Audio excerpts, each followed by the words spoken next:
I've been waiting patiently for someone to comment this on one of my videos because I have a lot to say. The other night I watched Grey's Anatomy until about 5:30 in the morning. The clock struck 2:30 and I realized, oh, this is a problem. I'm filming Not Loveline the next day. Like, I should stop now so I can get some sleep. Then 3:30 came along, then 4:30, then 5:30. I fell asleep, eyes burning, fighting tooth and nail to listen to every last word I could consume.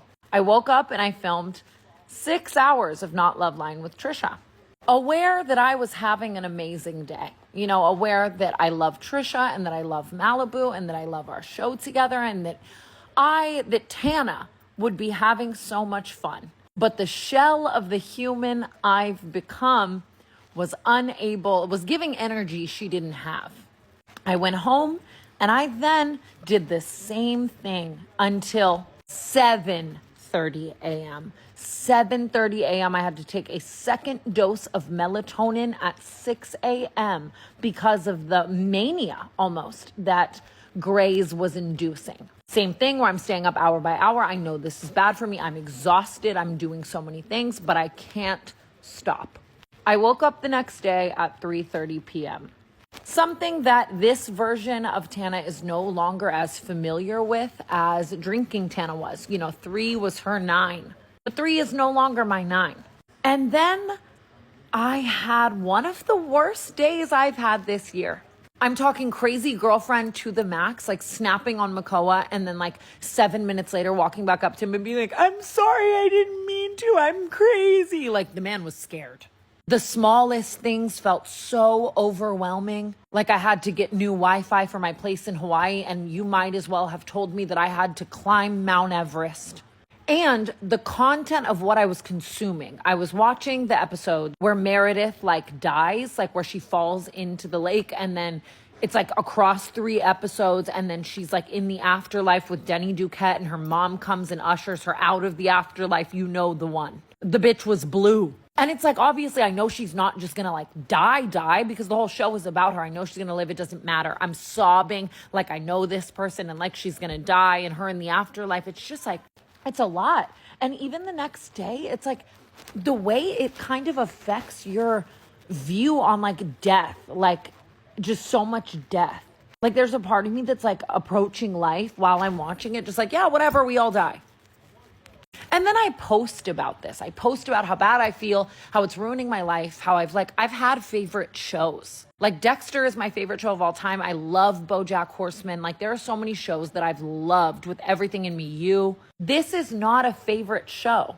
This is an addiction and a problem. And it's genuinely affecting me. My Aura ring, every single thing is red. My heart rate, my sleep timing, my activity levels, it's ruining me mentally and physically.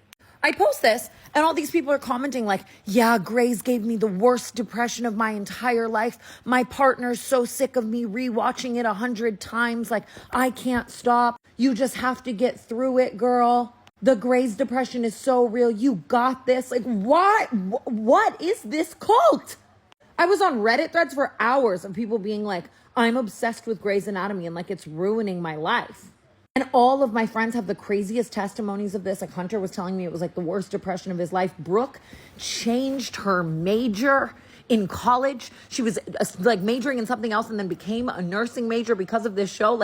What? Love you, girl, but what?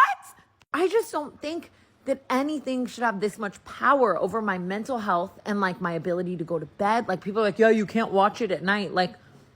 The only way this would be a sustainable, feasible lifestyle for me is if I were to go somewhere, rent an Airbnb in Portland, Oregon, where it's raining, Seattle, hell, and turn my phone upside down and just watch it all day. So long as I have any other life to live and people around me, it's not healthy. And the way that I yearn for it when I'm not watching it genuinely reminds me of how I was in active addiction, how it's all I can think about and talk about, and I don't like the person I am on 0 sleep, huh? And I don't necessarily agree with the way that people talk about it. You have to get through it. I don't know. I think I quit for now. I'll probably relapse on it at some point, but I don't know. It's just not just a TV show. Like, it's not. It's like a drug. And the way it makes you look at life is just, I don't know. I argue that it's unhealthy.